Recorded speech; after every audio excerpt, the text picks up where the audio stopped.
Hello guys, it's me Cedric Hermoso nga po pala from BM13 and I'm reporting about arts.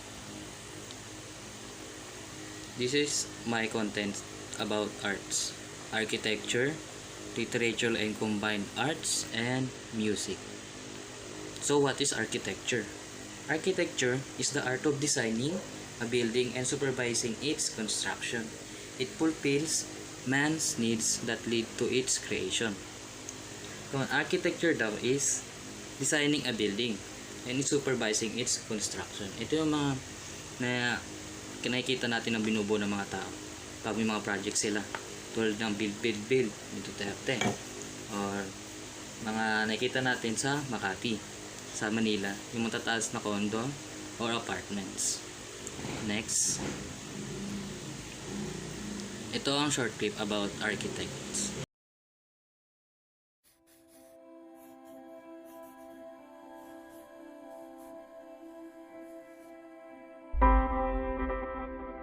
Tell me, what do you see when you look up? Walls? Windows? Or do you see something else? Something greater? Something higher? To be an architect is to look up. Even before we put pencil to paper, when looking down at a drafting table, we are looking up to buildings already standing and buildings that stand no more. We look up to nature, to art, and to history. We look up to see limits and ways around them, to pursue possibility. To us, looking up means looking within and looking through the eyes of others. Looking up is listening to our clients and to our hearts. We look up because we know that's where the answers are. And we know the world is counting on us to look ahead.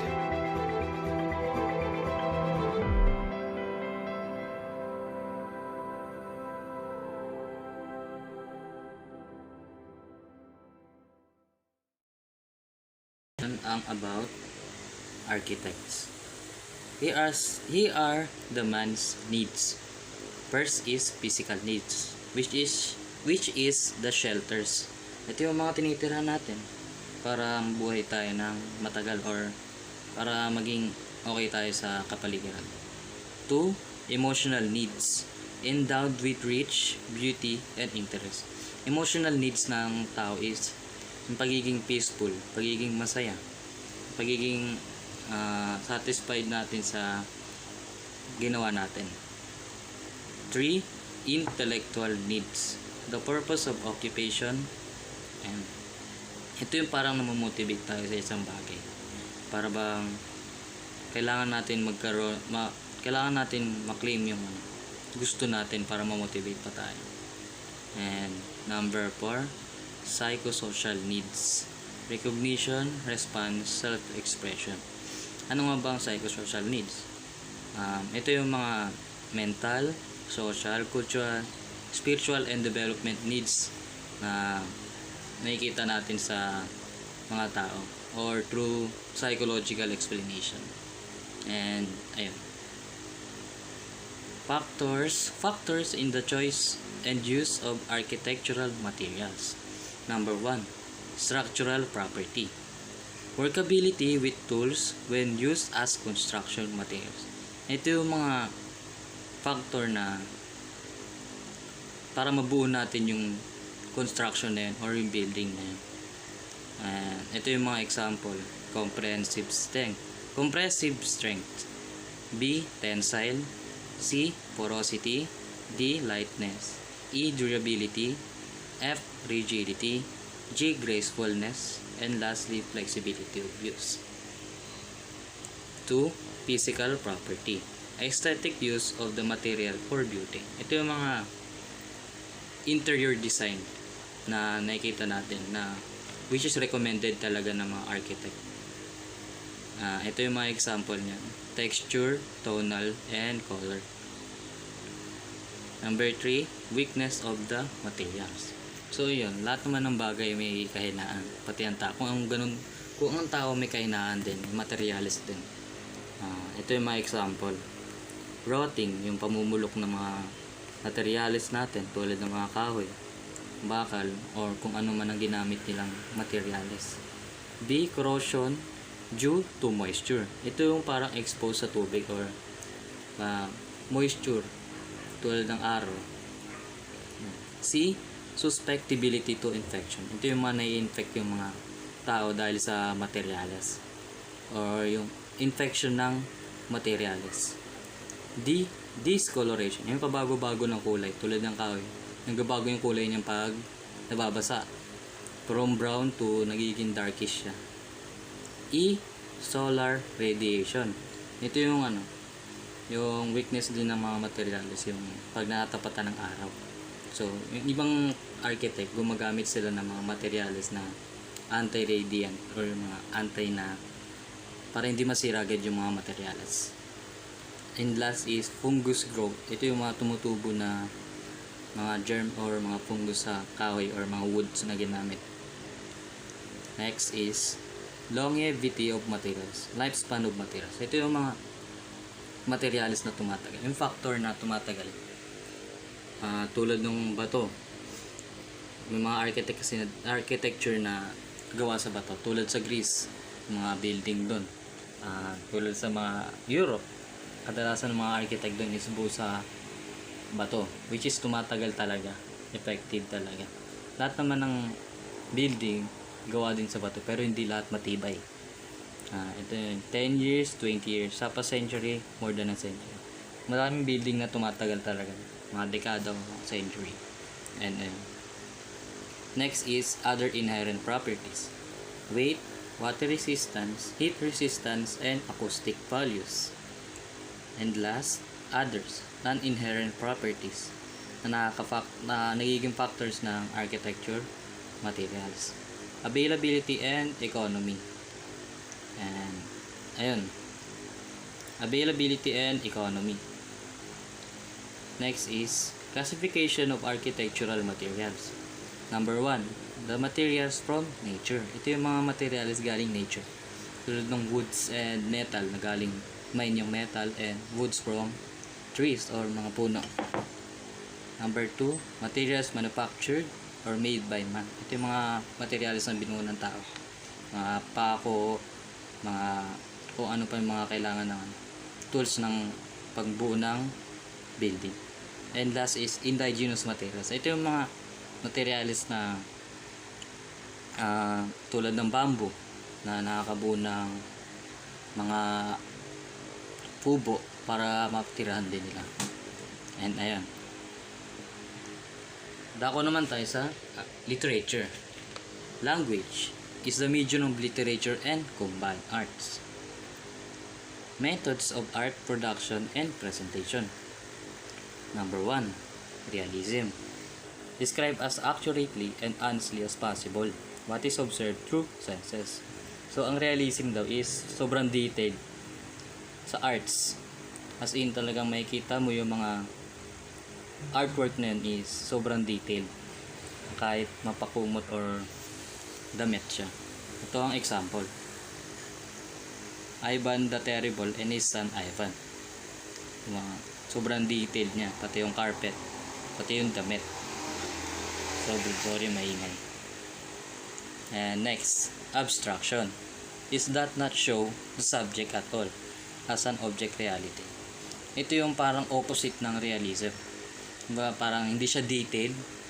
Ang makikita lang sa abstraction is ideas lang and feelings. Gumagamit to ng shape, colors, forms, and gestural marks para makita ng epekto ng abstraction. And ito yung example nyo. Composition 7, painting. Next, presentation of abstract subjects. A. Distortion is the alteration of the original shape or other characteristic of something such as an object or image. Ito yung type ng abstract na nababago yung kulay, nababago yung shape. Para bang pinapakita ng artist na kaya niyang mabago yung art na iba't ibang shape. Ito, tulad na yan to. The Scream by Edvard Munch. Next, elongation refers to paintings that feature figures that are painted with their forms elongated much more than they are in reality. Ito yung mga example ng, ito yung abstract na ginagamit para ma-stretch yung object ng nature at yung forms of people. Ito yan. Next, mangling or mingling involves stretching, lengthening, shortening, squeezing, melting, and twisting an object from its original appearance to a new, strange, surreal appearance. Ito yung presentation ng abstract na kahit i-melt mo or parang i-stretch mo yung art na yun, may meaning pa rin or nakikita yung object. Ito yung example niya. D. Cubism aims to show all of the possible viewpoints of a person or an object all at once. Ito yung artwork na ginagamitan lang ng cubism or may viewpoints. Ito yung example niyan. At unang gumawa din ng cubism is si Pablo Picasso at si George Braque. Ito yung example ng ginawa ni Picasso. E. Abstract expression. Strong color, heavy impasto, uneven brush strokes, and rough textures. Ito yung artwork na or yung abstract na ginawa natin ng grade 10. Ito yung parang binarush mo lang yung stroke. Ni-stroke mo yung brush mo sa different direction. Ito yung example niya. Yung autumn rhythm. Next, 3. Symbolism is a visible of something invisible, such as an idea or a quality. Ito yung ginagamitan lang ng symbol para ma-curious yung tumitingin sa artwork through his different meanings. Ito yun. Next is fauvism or fauvism. This does not attempt to express ethical, philosophical, or psychological themes. Ito yung artwork na walang meaning na kahit ano. Walang kahit anong background or parang history sa ginawang artwork na yan. Kung ano yung nakikita ay lang natin. Ito yung example niyan. Landscape with red roofs. Ito lang, simpleng artwork or landscape lang siya. Next, dadaism. It tries to shock and provoke the public with outrageous pieces of writing, poetry, recital, and art exhibitions. Ito yung mga art na ipinoprovoke natin yung mga public para maging curious sila or ma-attract yung attention ng tao. Ito yung example. Next, futurism. To capture the speed and force of modern society and glorifies mechanical energy of modern life. Ito yung artwork na future, parang above sa level ng present artworks. Ito siya. The Primavera Umbria. Next, surrealism. It tries to reveal a new and higher reality than that daily of life. It is used as weapon against evil and restriction that the surrealists see in the society. Ito yung parang artwork na kung ano yung nakikita ng tao sa society, kung ano yung nakikita nila sa paligid, kung ano yung meaning ng society, kung ano meaning ng society para sa kanila. Ito yan. The Lover's Painting.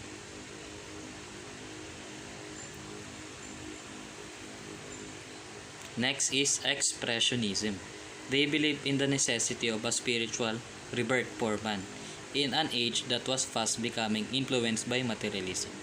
Kung ba artworks na to is parang ginawa to para kasi naniniwala sila sa spiritual rebirth or reborn ng isang tao. Tapos na-impluwensya ng tao, na-impluwensya nung na-rebirth na yon through materialism. Ito yung example niyan. The Old Guitarist by Pablo Picasso. And next, about music. Music, concerned with combining vocal or instrumental sounds for beauty of form or emotional expression. Usually according to cultural standards of rhythm, melody, and in most Western music, harmony. Ito yung music na definition ng music. And ayun lang. Thank you sa pakikinig or sa panood ng aking video. Pasensya na kung medyo ganito yung boses ko. Thank you po.